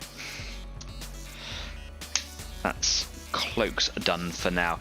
Obviously when that dries, going to review that effect and then might have to reapply here and there, but that will just take seconds really. Then it's just a little bit of highlighting. So when I'm highlighting, I've got my Naranja Tostada, my hot orange, which is my base colour, and I've also got the only other orange that I have, which is Orange Fire. Quite a stark difference when you hold them side by side, but actually just a slight, not dry brushing, but just a little bit of edge highlighting on some of the cloak parts really makes them stand out. That's really quite good. And then the same I've been doing with the cloaks on the inside. It's a little bit of bloody red against the scarlet background. They're quite different, but it's just subtle and it's, you know, hidden away behind other model parts anyway. So that's a job for later on. What else have I got to do? I've got about 10 minutes left of the show, so I think I'm going to mix down some Basilicanum Grey, and then I'm going to do backpacks quickly. Backpacks and maybe legs, and that might take me a little bit into working on Discord. So I'm going to do that now, I think. I have been using Basilicanum Grey. It's a lovely colour. I recommend this colour if you're looking for, you know, rendering silvers. I've been mixing it 50-50 water. I might try it with a medium today. Wonder how that will work. Have I got my medium out? I don't have my medium out, so I'm not going to try it today. Maybe something for the next set that I do. Just going to give it a good shake because it is a chalky one, this one underneath. You don't have to get rid of all of that chalk, but you want to mix up a good amount. So I'm going to leave the backpacks just for a minute because obviously I've been painting those cloaks and I want the colours to kind of settle without me disturbing them. So I'm going to move straight over to legs. Here we go. So I'm going to, I will use my same army painter brush here. I'm going to get a good dollop of this in the palette.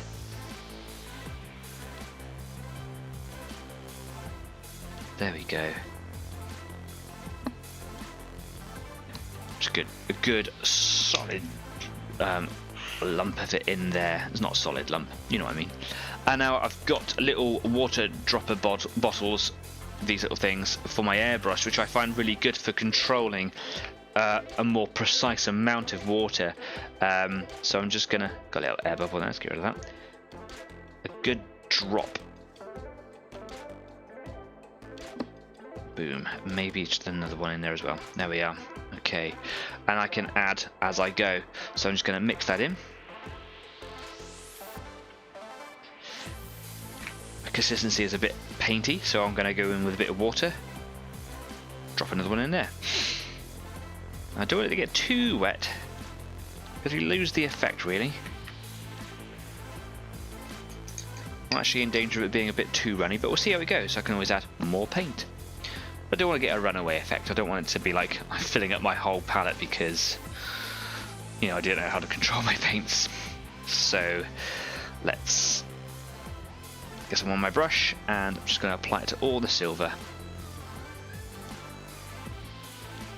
It's actually not a bad consistency. Now again, not sludge washing, but a good coverage. Remember, it's a filter, not an effect.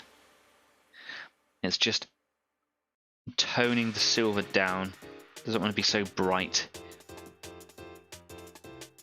If it starts to pool up, you know, lift it up with the brush.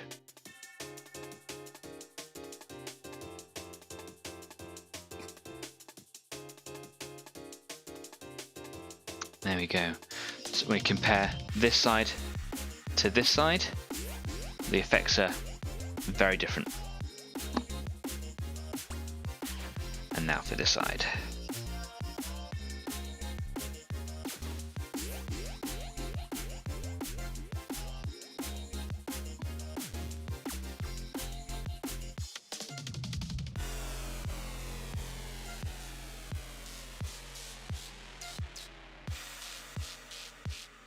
This is one of my cheaty hacks. This is what I was saying earlier on, where when I was painting them tired the other day, I went over the lines basically in some areas.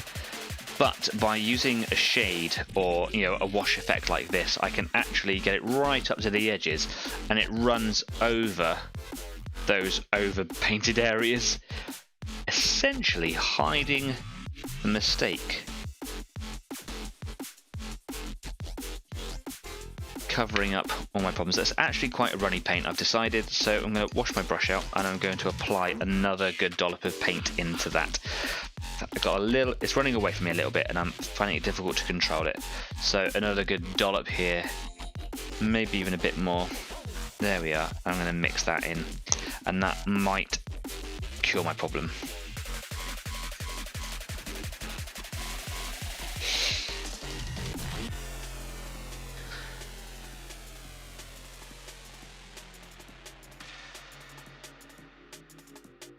And the black will do the same thing. I just find the colour black just too stark for this effect.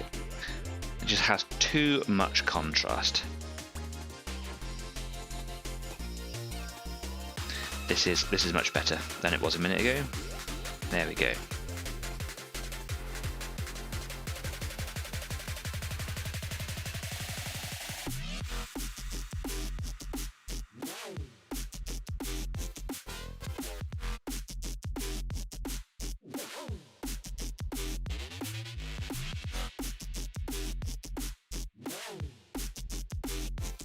Wonderful. Oh, I haven't painted the hoses. I'm gonna do them, like I said, continue doing the hoses and stuff silver for now until I work out a method for doing them black. I always painted hoses and pipes and stuff silver, and I'm not entirely sure why. I think it's a childish thing from when I first started painting models. You know, what can you do? It's the way that I kind of taught myself, really. So let's do the bottom parts of this guy's legs. It's going on quite heavy now, quite thick. That's fine. I will just quickly do the whole foot, the whole leg area. Get right up to the edges there. And then once I've kind of gone over it all, I just dab it to remove the excess.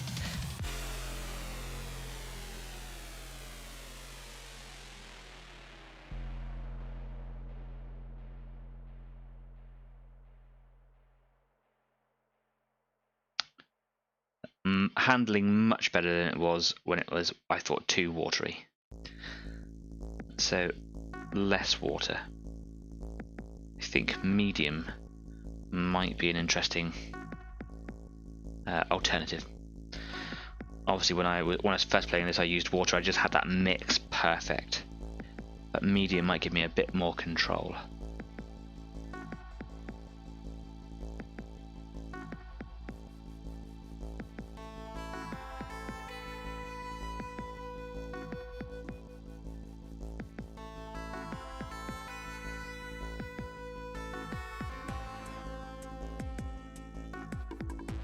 I'm going to bring my tissue in here to absorb excess from my brush because my thumb is getting quite painted.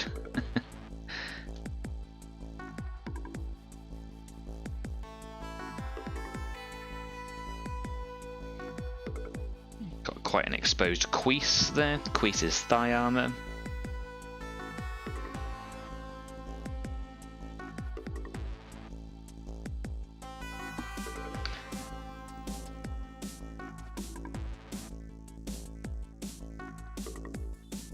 Making sure I get the edges there. We've got these little sockets as well, probably for other hoses, other attachments, other enhancements, whatever it is Skitarii have maybe.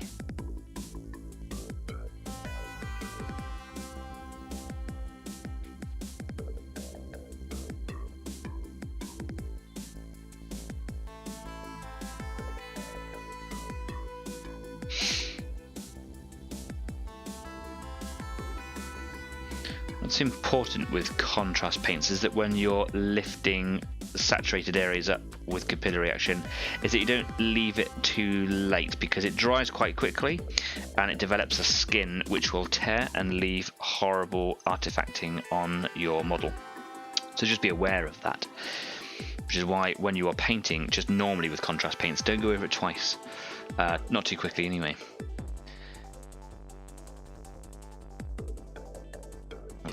Cover once and confidently, and then quickly drop all the pooling and then leave it.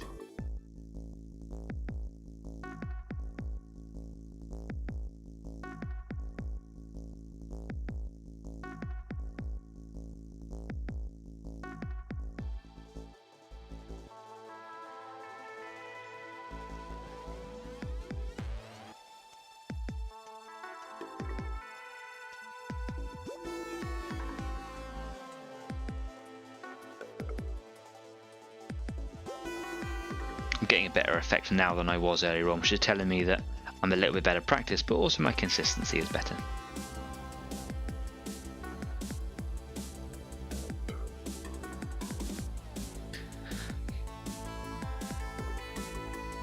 We're coming up to the end of the show here. I feel like I've been very productive this evening, got lots of stuff done. A couple of niggly bits as well, especially with the stocks of those rifles. So I'm pretty happy about that. That should be all dry. I might even be able to get that done tonight or tomorrow morning, getting those parts of the guns up to scratch with the rest of them, so at least I'm not kind of leaving certain sections at different stages, which always bugs me. Oh no, just dropped him. There we go.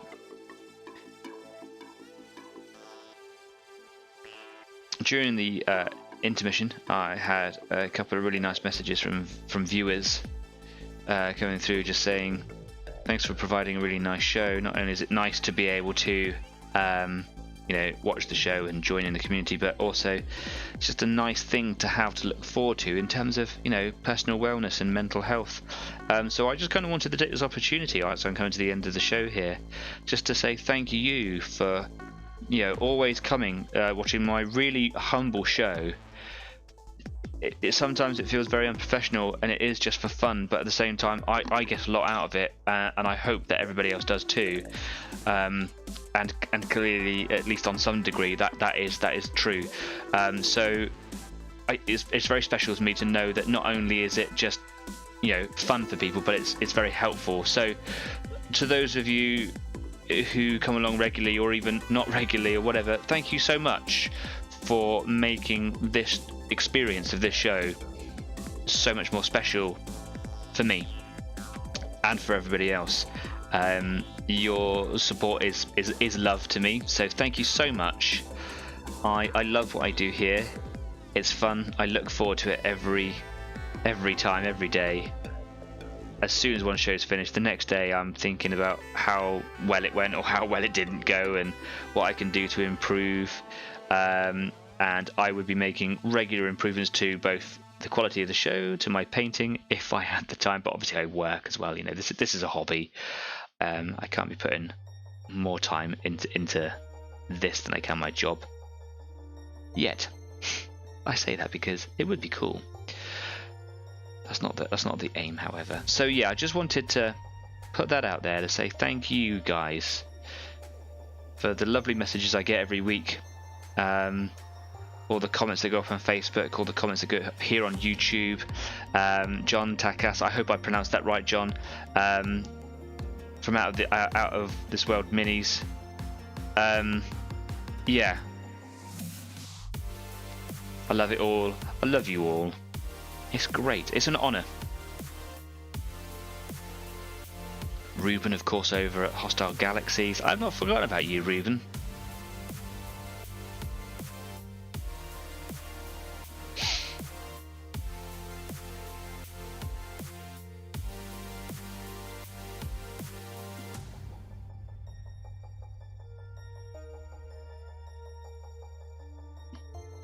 Wonderful. I think I've got one more set of legs to go.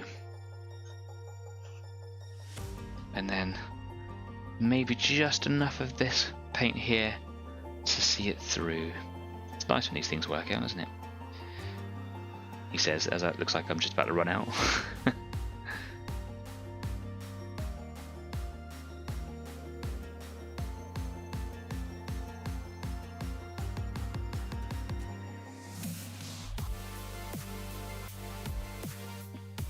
Making sure that here I'm in shot again.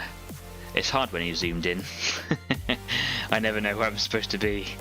I used to, back in the early days of Easy, I used to have my frame marked out on the tabletop with masking tape, but every week it would change, so I was like, oh, it's pointless, waste of tape really.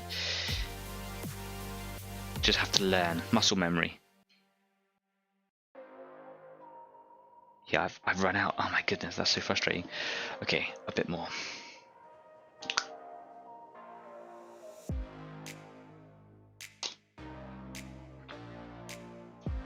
Slight drop, just a slight, come on. There we go, that's perfect, I think.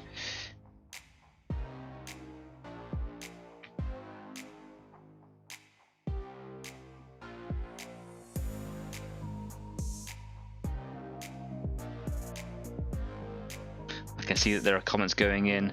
I'll look at them in just a moment. I'm keeping my eyes as focused as I possibly can. Actually, probably a little bit on the thick side, but whatever. We're on the last leg. That was good. Yeah, that is a bit too thick. Let me get a bit more water in there. There we are. That might be better.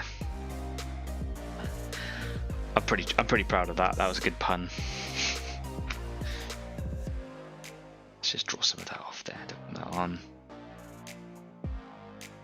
Okay.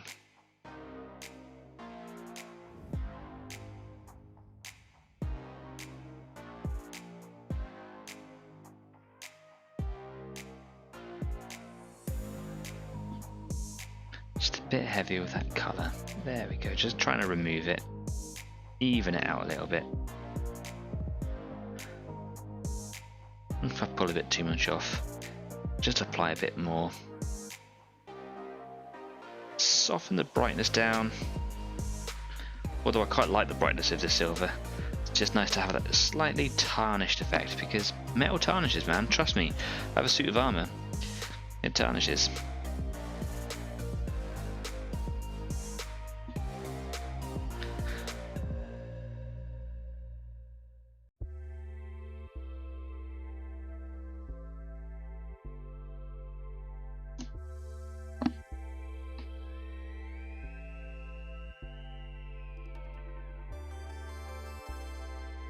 Last little bit just going in now.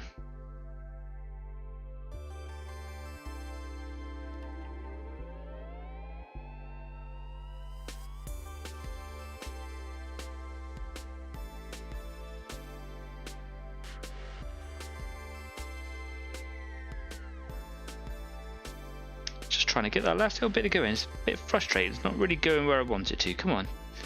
Just trying to like, scrape it off the edge of the brush. And that's kind of how I get it in. There we go.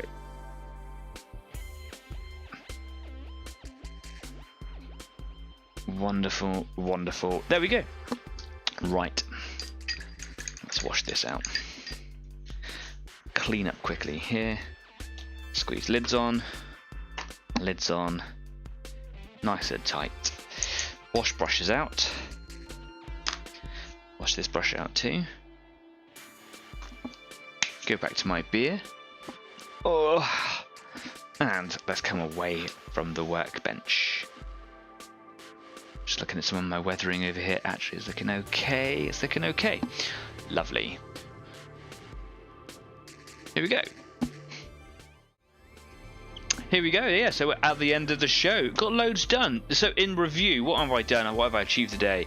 Done a lot of weathering on cloaks. I've done all the staining of the colours, the shading, getting that that light brown colour just to kind of really enhance and affect that orange colour.